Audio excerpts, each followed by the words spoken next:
22 जनवरी एक तारीखी दिन है, बिल्कुल तारीखी दिन है। 22 जनवरी की बुनियाद 6 दिसंबर 92 को रखी गई। 22 जनवरी की बुनियाद 86 में ताले खोलकर रखी गई। आज मुल्क के 17 करोड़ मुसलमान भारत के वजीर आजम पर एतमाद भरोसा नहीं करते, बिल्कुल नहीं करते, बता रहा हूं, खुल के कह रहा हूं। मैं जिम्मेदारी के साथ कह रहा हूं कि भारत के प्रधानमंत्री और उनकी सरकार भारत के मुसलमानों से उनकी शनाख्त को छीनना चाहते हैं। ख्वाजा अजमेरी के आस्थाने पर चादर बिछाइए। नरेंद्र मोदी इस मुल्क में तारीख लिखना चाहते हैं। क्या तारीख लिखना चाहते हैं? कि मैंने इस देश को, गांधी अंबेडकर के देश को मैंने हिंदू राष्ट्र बना दिया।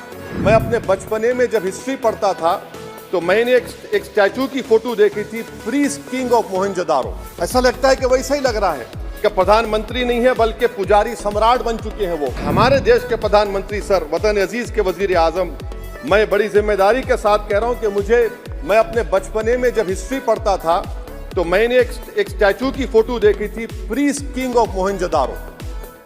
ऐसा लगता है कि वैसा ही लग रहा है कि प्रधानमंत्री नहीं है बल्कि पुजारी सम्राट बन चुके हैं वो। और मैं क्यों कह रहा हूं कि हमारे सदर जमहूरिया ने कहा था कि 22 जनवरी एक तारीखी दिन है, बिल्कुल तारीखी दिन है। 22 जनवरी की बुनियाद 6 दिसंबर 92 को रखी गई। 22 जनवरी की बुनियाद 86 में ताले खोलकर रखी गई। 22 जनवरी की बुनियाद जीबी पंत ने रखी थी, इसीलिए तारीखी दिन है। और तारीखी दिन इसलिए भी है कि सर इसी ऐवान में 16 दिसंबर 1992 को हमने एक रेजोल्यूशन पास किया था।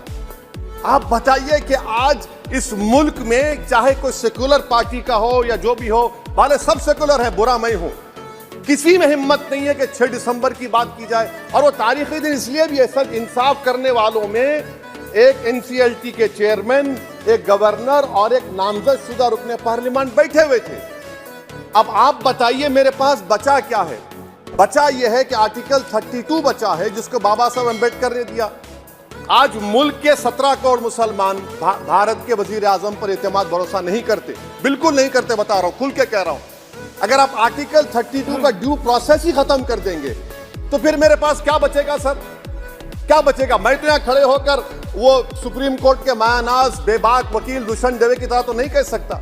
मुझे आज भी रूल ऑफ लॉ में भरोसा है, मुझे आज भी कानून पर, संविधान पर भरोसा है, मगर ड्यू प्रोसेस तो फॉलो होना चाहिए। ड्यू प्रोसेस फॉलो नहीं हो रहा। एक तारीखी दिन 22 जनवरी था, एक तारीखी दिन 31 जनवरी था।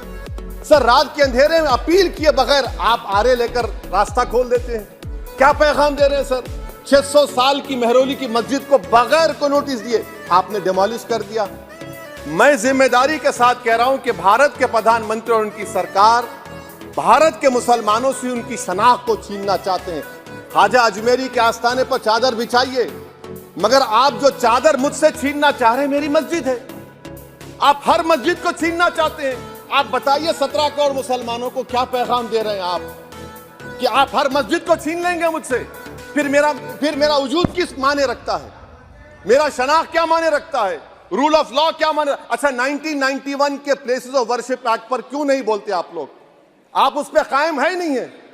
आप 500 साल की बात करते। मैं आपसे कहता हूं भाई 500 साल पे मत जाइए, बौद्ध पे जाइए, जैनिज्म पे जाइए, शैविज्म पे जाइए, कहां रुकेंगे? अरे इस देश को आजादी मिली 47 में, संविधान मिला हमको बाबा साहब अम्बेडकर का, बराबरी का। उससे पहले तो राजा रजवाड़े थे, जमहूरियत नहीं थी, लोकतंत्र नहीं था, मगर आप उसको उस बारे में लेके जाते। अरे 500 साल आगे क्या होगा बताइए?